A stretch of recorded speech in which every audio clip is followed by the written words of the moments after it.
حالات نارمل ہوتے تو ہما اس وقت لندن کی ایک یونیورسٹی میں بنیادی تعلیم پر اپنی ڈگری مکمل کر رہی ہوتی، لیکن ایسا نہ ہو سکا۔ ان کے برطانیہ پہنچنے سے پہلے کووڈ-19 کی عالمی وبا نے دنیا کو اپنی لپیٹ میں لے لیا۔ حالات کو دیکھتے ہوئے ہما نے ٹی وی اور ایڈ پروڈکشن کو اپنا پیشہ بنا لیا۔ مجھے تو آئی واز کمپلیٹلی شاکڈ کہ اب میرا کریئر کیسے اس طرح جائے گا۔ پھر بھی میں نے 1-2 منتھس ڈیلے کیا ہے کیونکہ سپٹمبر میں کلاسز اسٹارٹ ہونی تھیں، but it went on and on and on. Well میرا انٹرسٹ تو ایجوکیشن ریلیٹڈ چیزوں پر ہی تھا جس کے لیے میں آگے اپنا کریئر پرسیو کرنے جا رہی تھی، لیکن because I had under degree in media as well تو میرے پاس کوئی اور آپشن ہی نہیں تھا۔ تو ابھی میں میڈیا میں پروڈکشنز کرتی ہوں۔ سبھی متاثرہ طلبہ نیا پروفیشن تو نہیں اپنا سکتے، لیکن وبا نے ان کی مالی مشکلات میں اضافہ ضرور کیا ہے۔ شجاعت چائنا سے اپلائیڈ اکنامکس میں پی ایچ ڈی کر رہے ہیں۔ کووڈ-19 کی وبا بڑھنے پر وہ پاکستان واپس آ گئے۔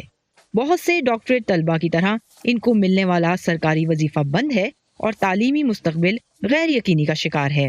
ایک یونیورسٹی کی بات نہیں ہے، اکراس دا کنٹری ایک ہی پالیسی چل رہی ہے کہ اب یہی ہوگا کہ جب تک آپ لوگ واپس نہیں آئیں گے تب تک آپ لوگوں کا اسٹائپنڈ آپ لوگوں کو نہیں مل سکے گا۔ اس کا افیکٹ یہ ہے کہ جو پرائمریلی جو سورس آف انکم ہے میری وہ یہی تھی۔ اب جو بھی ڈیلی جو بھی روزمرہ کے معمولات ہوتے ہیں وہ اسی اسٹائپنڈ کے تھرو میں کور کرتا تھا۔ اب اس میں کافی گیپ آ گیا۔ کاشان بیچلر کی سطح کے طالب علم ہیں جو آسٹریلیا انجینئرنگ پڑھنے تو گئے، لیکن 6 ماہ کے لاک ڈاؤن سے بالآخر تنگ آ کر پاکستان لوٹ آئے، کیونکہ اخراجات پورے کرنے کے لیے پارٹ ٹائم ملازمت کرنا بھی ممکن نہیں رہا۔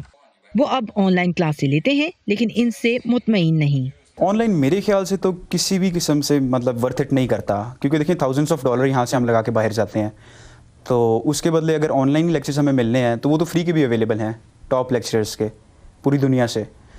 تو ہم بیسکلی یونی ایکسپوجر کے لیے جاتے ہیں کہ بھئی وہاں پہ جائیں گے پتہ چلے گا دنیا ہے کیا، لیکن وہ آن لائن اسٹڈیز میں تو بالکل وہ ایکسپوجر آپ کو وہ ایکسپیرینس نہیں مل رہا، تو میرے خیال سے یہ بالکل ورتھ اٹ نہیں ہوتا۔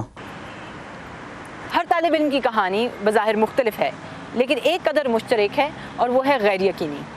ان جیسے ہزاروں پاکستانی نوجوان جو بیرون ملک تعلیم حاصل کرنے کا خواب نہ جانے کب سے دیکھ رہے تھے، اب اپنے مستقبل کے بارے میں کشمکش کا شکار ہیں۔